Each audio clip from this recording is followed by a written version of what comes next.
Tim Miller, he's going to go ahead and review that search area where we were last time, look at the ground conditions, see if the water has receded, and if the vegetation is going to allow us to get in and search. On the 27th, after she goes back to Amscott and picks up her car, goes to the house, comes to this area, immediately thereafter she calls Amy and she says, I got rid of the smell in the car.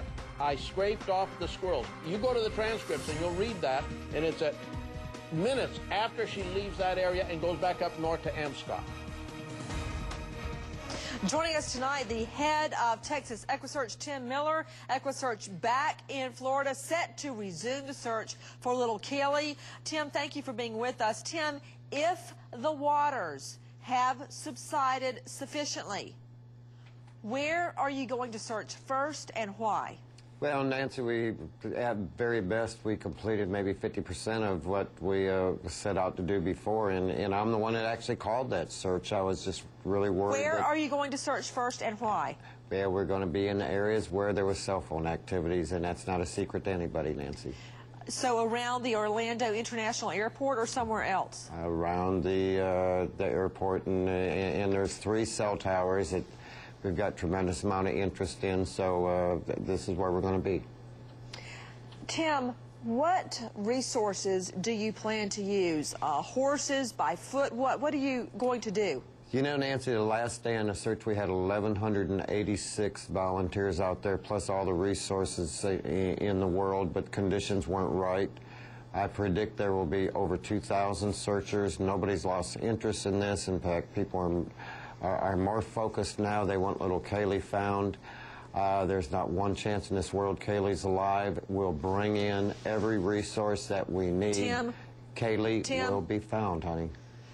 Tim, the pressure is on you. You know that because you're the only one stepping up at this point, rounding up volunteers. Tim Miller is not only the head of EquiSearch, he is also a crime victim. His daughter was murdered and her body discarded many, many years ago. And you know, Tim, that a case with a body is going to be much stronger than a case without a body. Nancy, you know what? Today in Houston, Texas, a little over a year ago, we did a search for Tanisha Stewart. We did not find that body. Today, Timothy Shepard was convicted of murder. Yes, we want that body, but if that body's not found, I trust this Orange County Sheriff Department. They are not going in front of the grand jury to put on a show. I will guarantee you that. I think you're right, Tim Miller. I want to go, and while I've got Tim Miller rounds up volunteers. He works for free. Any donation or volunteer to help find this 3-year-old girl or her remains is needed so desperately. You can see the website txeq.org to find out more. This could make or break the state's case. Back to Mike Brooks, former Fed with the FBI. Mike, he's going to where the pings were around the cell tower. What were the significant dates, and what do you make of it? Well, Nancy, you've got a number of significant dates. I mean, the whole timeline, you know, that we've talked about. Besides Tim, and my hat's off to Tim, by the way. I wish I'd had him on a number of cases I worked.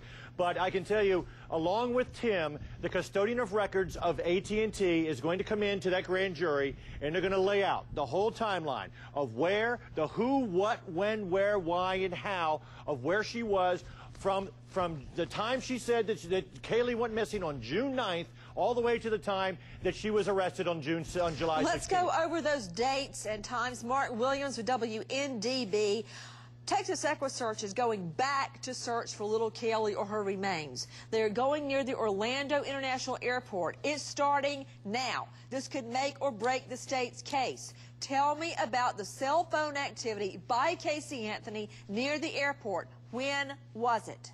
It was on the day of June 16th and 17th. She made a flurry of phone calls to both her mother, Cindy Anthony, and to her father, George Anthony. They did not pick up the phone. She also called her boyfriend at the time, Tony Lazaro, and there was just kind of a dead end. And those flurry of phone calls, that's where investigators believe that little Casey or little Caylee was killed.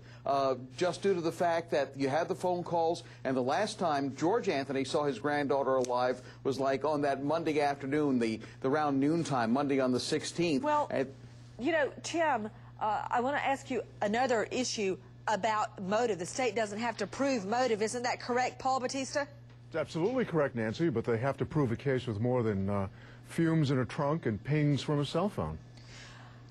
Well put, but I take it the answer to my question is no, the state doesn't have to prove motive. But back to you, Mark Williams, a new motive allegedly has been revealed regarding Puerto Rico, and a lot of this is coming from Mom Casey Anthony's own text messages. Explain.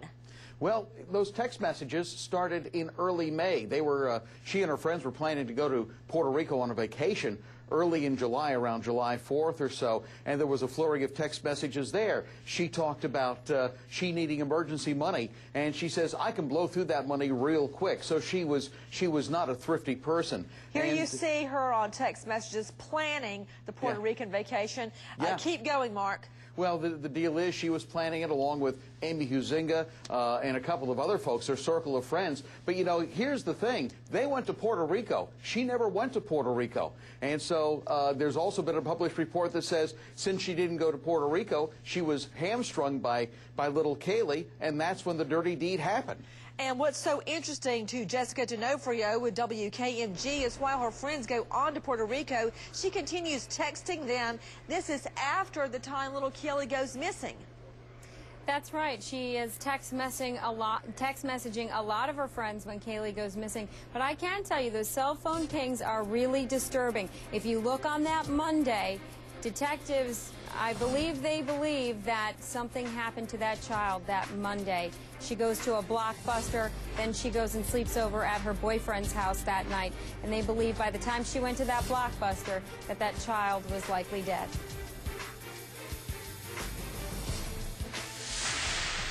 I held up onto that little glimmer of hope that she was still alive out there, but I've lost all that hope. And you know what? We need to find her. We're not going to quit until Caylee's found. Surveillance video of Tot Mom Casey Anthony. It's not so much what she bought that is at issue tonight, as this case apparently heads to a grand jury on homicide charges. It's the timing. Timing is crucial. These purchases made in the days and weeks following the alleged kidnapping by a nanny of her little girl. A grand jury will be allowed to see this video to assess for themselves her demeanor. Straight back out to Jessica D'Onofrio with WKMG. Tell me again your assessment regarding where EquiSearch is searching, the cell pings, and the theory that little Caylee was dead before Mom Casey goes to Blockbuster.